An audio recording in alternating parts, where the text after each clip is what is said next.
والصلاة والسلام على سيدنا ونبينا ومولانا محمد وعلى آله وأصحابه الطيبين الطاهرين. أما بعد، فعن زياد بن لبيد رضي الله تعالى عنه أنه قال: ذكر النبي صلى الله عليه وسلم شيئا وقال: هذا عند أوان ذهاب العلم. قلت: يا رسول الله، وكيف يذهب العلم ونحن نقرأ القرآن ونقرئه أبناءنا ويقرئه أبناؤنا أبناءهم إلى يوم القيامة؟ قال صلى الله عليه وسلم: ثقلتك أمك يا زیاد. صدر محترم دامت برکاتہم، یہاں تشریف فرما نہایت ہی قابل احترام حضرات علماء کرام، محترم بزرگوں، بھائیوں، نوجوان ساتھیوں اور پردہ نشین ماؤں اور بہنوں، یہ گنہگار طالب علم اپنے لیے بڑے شرف و سعادت کی بات یہ تصور کرتا ہے کہ ایک ایسی مجلس و محفل میں شرکت کا موقع میسر ہوا جس کو نسبت اللہ رب العزت والجلال کے اس مقدس و پاکیزہ کلام سے ہے جو انسانیت کی ہدایت و رہنمائی کے لیے جناب محمد الرسول اللہ صلی اللہ تعالی علیہ وسلم کے توسط سے انسانیت کو عطا کیا گیا۔ میں ممنون و مشکور ہوں، درس قرآن کے سلسلے کو 20 سال سے تسلسل کے ساتھ جاری رکھنے والی شخصیت حضرت مولانا مفتی محمد حمزہ صاحب دامت برکاتہم کا، جن کی مخلصانہ اور مشفقانہ دعوت کی بنا پر اس روح پرور ایمان افروز مجلس میں شرکت کی سعادت میسر ہوئی۔ اللہ تعالی مفتی صاحب کو بھی جزائے خیر مرحمت فرمائیں، اور وہ تمام حضرات جو ادارہ نشر قرآن کے ذریعے تعلیمات قرآنیہ کو عام کرنے کا بیڑا اٹھاتے رہے ہیں، یہ موجودہ دور میں اٹھا رہے ہیں، اس پلیٹ فارم سے متحرک و سرگرم ہیں، اللہ تعالیٰ سب کو بہترین جزا اور بدلہ مرحمت فرمائے۔ یہ آپ حضرات کے لیے، اہل علاقے کے لیے اور پورے شہر کے لیے خوشی، مسرت اور سعادت کا مقام ہے کہ اللہ پاک نے ایک معتبر عالم دین کے ذریعے آپ حضرات کو قرآنی آیات کے معانی اور مفاہیم کو سمجھنے کا موقع میسر فرمایا۔ یقیناً قرآن پاک کی تلاوت اعلیٰ درجے کی عبادت ہے، اور بغیر سمجھے بھی اگر اللہ کے کلام کو پڑھا جائے گا تو ایک ایک حرف کی تلاوت پر 10 نیکیاں انسان کو عطا کی جائیں گی۔ لیکن ہمیں یہ بھی ذہن میں رکھنا چاہیے کہ یہ کلام الہی صرف تلاوت کے لیے نازل نہیں کیا گیا، بلکہ نزول کلام الہی کے بنیادی مقاصد میں ایک اہم مقصد یہ ہے کہ اللہ کے اس کلام کے مطالبات کو سمجھا جائے، اس کے تقاضوں کو سمجھا جائے، آیات قرآنیہ کے معانی اور مفاہیم کو سمجھا جائے، تاکہ قرآنی زندگی، قرآنی روشنی کے مطابق، قرآنی ہدایات کے مطابق زندگی گزارنا آسان ہو سکے۔ حضرت عبداللہ ابن مسعود رضی اللہ تعالی عنہ ارشاد فرمایا کرتے تھے: انزل علیکم القرآن لتعملوا بہ، قرآن پاک تمہارے درمیان نازل ہی اس لیے کیا گیا ہے، اتارا ہی اس لیے گیا ہے تاکہ تم قرآنی ہدایات و تعلیمات کے مطابق زندگی گزارنے کے عادی اور پابند بن جاؤ۔ جب ہم کلام الہی سے وابستگی اور تعلق کا مظاہرہ کریں گے اور اللہ کے کلام کی تلاوت کے عادی بنیں گے اور یہ شوق اپنے دل کے اندر رکھیں گے کہ کلام الہی کی آیات کے معانی اور مفاہیم کو بھی ہم سمجھ سکیں، تو اللہ کی نصرت و مدد انشاءاللہ شامل حال ہوگی، اور پھر تعلیمات قرآنیہ پر عمل بھی ہمارے لیے آسان ہو جائے گا۔ اللہ نے تو وعدہ فرمایا وَلَقَدْ يَسَّرْنَا الْقُرْآنَ لِلذِّكْرِ فَهَلْ مِن مُدَّكِرٍ، ہم نے قرآن کو ذکر یعنی تلاوت کے لیے بھی آسان کیا ہے، عبرت و نصیحت کے اعتبار سے بھی ہم نے قرآنی مضامین کو آسان پیرائے میں دنیا انسانیت کے سامنے پیش کیا ہے۔ ہر اعتبار سے اللہ نے قرآن سمجھنے کو امت کے لیے آسان فرما دیا۔ ہم کوشش تو کریں سمجھنے کی، شوق اور جذبے کا اظہار تو کریں، ہماری طرف سے تھوڑی سی کوشش اگر قرآن فہمی کے حوالے سے کی جائے گی تو اللہ کی جانب سے نصرت و مدد ہمارے شامل حال ہوگا،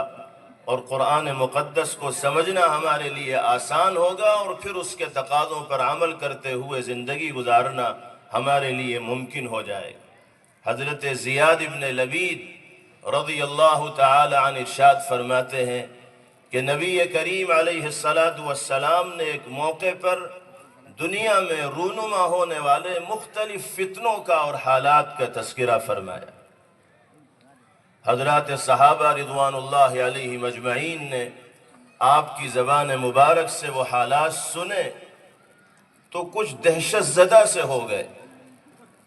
پریشان ہوئے اور پوچھا کہ یا رسول اللہ کب اس طرح کے حالات دنیا میں رونما ہوں گے؟ ان پریشانیوں کا شکار دنیا انسانیت کب بنے گی؟ فرمایا عند اوان ذہاب العلم، جب علم رخصت ہونے لگے گا تو دنیا انسانیت کو اس طرح کے حالات سے دوچار ہونا پڑے گا۔ حضرت زیاد رضی اللہ عنہ فرماتے ہیں کہ میں نے عرض کیا یا رسول اللہ علم کیسے رخصت ہوگا جبکہ ہم خود قرآن پاک کی تلاوت کے عادی ہیں، اپنے بچوں کو اللہ کا کلام پڑھاتے ہیں، اور ہمیں اس بات کا یقین ہے کہ ہمارے بچے اپنے بچوں کو قرآن پاک پڑھاتے رہیں گے، اور اللہ نے چاہا پڑھنے پڑھانے کا یہ سلسلہ قیامت تک جاری رہے گا، تو علم رخصت کیسے ہو جائے گا؟ جب مدارس قائم رہیں گے، مکاتب موجود رہیں گے، تعلیم قرآن کے حلقے موجود رہیں گے، قرآن پڑھنے والے موجود رہیں گے، تو علم رخصت کیسے ہوگا؟ یہ سن کر نبی کریم علیہ السلام نے تعجب کا اظہار فرمایا، اور تعجب سے بھرا ہوا جملہ آپ نے ارشاد فرمایا سکلت کا امک یا زیاد، زیاد تمہاری ماں تمہیں روئے۔ یہ کلمہ اظہار تعجب کے لیے ادا کیا جاتا تھا۔ فرمایا کہ میں تو تمہیں مدینے کا سب سے زیادہ سمجھدار انسان تصور کرتا تھا، لیکن تم نے یہ سوال کر کے میرے ذہن کا جو تصور تھا اسے زائل کر دیا۔ پھر آپ نے فرمایا کہ کیا ان یہود و نصارہ کو نہیں دیکھتے جو توریت و انجیل کو پڑھتے ضرور ہیں لیکن ان کی زندگیوں میں توریت و انجیل کی ہدایات و تعلیمات پر عمل دکھائی نہیں دیتے۔ اس جملے کے ذریعے جناب محمد الرسول اللہ صلی اللہ علیہ وسلم نے امت کو یہ پیغام دیا کہ اگر ہم قرآن سے تعلق کو محض اس درجہ تصور کریں گے کہ پڑھ لینا اور بچوں کو پڑھا لینا کافی ہے، اور آیات قرآنیہ کے معانی اور مفاہیم کو سمجھنے اور سمجھانے کا ذوق ہمارے سماج و معاشرے کے اندر نہیں ہوگا، تو خاطر خواہ کامیابیاں ہمارے لیے ممکن نہیں ہو پائیں گی۔ اصل چیز یہ ہے کہ قرآن پاک کو براہ راست معتبر علماء کے ذریعے صحیح تفسیر اور احادیث مبارکہ کی تشریحات کی روشنی میں سمجھا جائے، اور اس بات کا عہد کیا جائے کہ ہم اپنے روز و شب، اپنی صبح و شام، اپنے معاملات، اپنی معاشرت قرآنی ہدایات و تعلیمات کے رنگ میں رنگیں گے، اور پیغمبر علیہ السلام نے مضامین قرآنیہ کی اپنے عمل و کردار کے ذریعے جو ترجمانی کی ہے، جو تشریح کی ہے، اس سے سبق لیتے ہوئے ہم دنیا میں وہ زندگی گزاریں گے جو اللہ کی رضا اور خوشنودی کے حصول کا باعث و ذریعہ بنے گی۔ حضرت حسن بصری رحمہ اللہ فرمایا کرتے تھے ان من کان قبلکم رأوا القرآن رسائل من ربهم كانوا يتدبرونها بالليل وينفذونها بالنهار۔ فرماتے تھے کہ تم سے پہلے اللہ کے جو نیک بندے تھے وہ آیات قرآنیہ کو پروردگار عالم کی جانب سے آنے والے خطوط اور رسائل سمجھا کرتے تھے کہ اللہ کی طرف سے یہ پیغامات ہیں، تعلیمات و ہدایات کے نسخے ہیں جو آیات قرآنیہ کی شکل میں پیغمبر علیہ السلام کے ذریعے بھیجے گئے۔ ان کا معمول یہ تھا کہ راتوں میں آیات قرآنیہ میں غور و فکر کیا کرتے تھے، ان کے معانی اور مفاہیم کو سمجھا کرتے تھے، اور دن میں قرآنی ہدایات و تعلیمات کو اپنی زندگی کے اندر نافذ کیا کرتے تھے۔ اپنی زبان کو وہ پاکیزگی عطا کرنے کی کوشش کرتے تھے جس پاکیزگی کو اختیار کرنے کی اللہ نے قرآن مقدس میں تلقین کی ہے۔ اپنے اعمال کو، اقوال کو، افعال کو، کردار کو، اخلاق کو قرآنی رنگ میں رنگنے کی بھرپور کوشش کیا کرتے تھے۔ میرے بھائیوں، بزرگوں،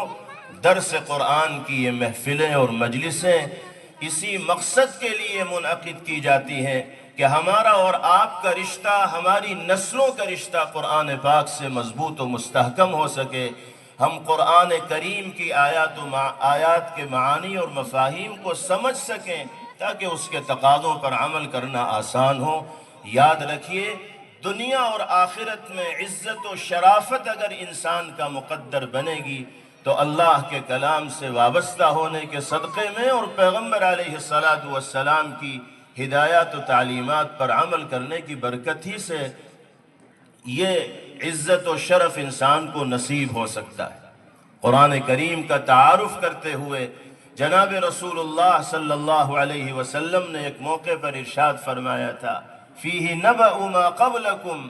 وخبر ما بعدکم وحکم ما بینکم۔ اللہ کی یہ کتاب وہ کتاب ہے جس میں تم سے پہلے لوگوں کے واقعات بھی ہیں، تمہارے بعد آنے والے حالات کا بھی تذکرہ ہے، تمہارے درمیان پیش آنے والے معاملات کا حل بھی اللہ نے اس کلام پاک کے اندر موجود فرمایا۔ وَهُوَ الْفَصْلُ لَيْسَ بِالْهَزْلِ، یہ فیصلہ کن کتاب ہے، ہنسی مذاق نہیں ہے، اس سے جڑ جاؤ۔ اس کے بعد جو جملہ جناب رسول اللہ صلی اللہ علیہ وسلم ارشاد فرما رہے ہیں اس کو دل کے کانوں سے سننے کی ضرورت ہے۔ آپ جلال میں آ کر ان لوگوں کو مخاطب فرما رہے ہیں جو قرآن سے دوری بنا کر اس دنیا کے اندر زندگی گزارتے ہیں اور خواب عزتوں کا، شرافت کا اور کامیابی کا دیکھتے ہیں۔ پیغمبر علیہ السلام کے اس جملے مبارکہ کی روشنی میں ہمیں اپنی انفرادی زندگیوں کا اور امت کی اجتماعی زندگی کا جائزہ لینے کی ضرورت۔ آپ نے فرمایا، من ترکہ من جبار قسمہ اللہ ومن ابتغى الہدى فی غیرہ اضلہ اللہ۔ جو سرکش قرآن کو چھوڑ کر زندگی گزارے گا، قرآن کا تارک ہو کر دنیا میں روز و شب بتائے گا، قرآنی تعلیمات و ہدایات سے منحرف ہو کر دنیا میں زندگی گزارے گا، اللہ اس کو پاش پاش فرما دیں گے، ریزہ ریزہ فرما دیں گے، نیست و نابود کر دیں گے۔ وَمَنِ ابْتَغَى الْهُدَى فِي غَيْرِهِ أَضَلَّهُ اللَّهُ، اور جو قرآن کے علاوہ کسی اور کتاب میں، کسی اور نسخے کے اندر ہدایت و کامیابی کا متلاشی اور متمنی ہوگا تو وہ راہ سے بھٹک جائے گا اور ضلالت و گمراہی کا شکار ہو جائے گا۔ آج اگر ہم مختلف طرح کے مسائل کا تذکرہ کرتے ہیں، یہ کہتے ہیں کہ دشمنان اسلام نے ہمارے گرد گھیرا تنگ کیا ہوا ہے، ہماری زندگی اجیرن ہو گئی ہے، ہم ہر نئے آنے والے دن میں نئے حالات سے ہمارا سابقہ پڑتا ہے اور سامنا ہوتا ہے،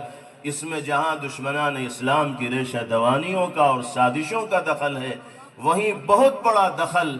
ہمارے اور آپ کے اور امت مسلمہ کے عمومی طور پر قرآنی حقوق کی عدم ادائیگی کا ہے اور قرآنی اور نبوی ہدایات و تعلیمات سے دور ہو کر زندگی گزارنے کا۔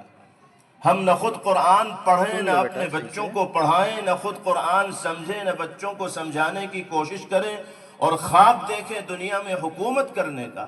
خواب دیکھیں دنیا میں عزت و شرف کے مقام بلند کو حاصل کرنے کا، تو یہ شیخ چلی کے خواب ہوں گے جو کبھی شرمندہ تعبیر نہیں ہوتے۔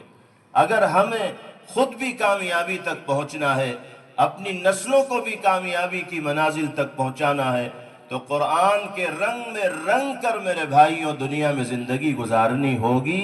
اپنے بچوں کے ذہن و دماغ میں دین و ایمان اور قرآن پاک کی عظمت و اہمیت کے ایسے جذبات راسخ کرنے ہوں گے کہ وہ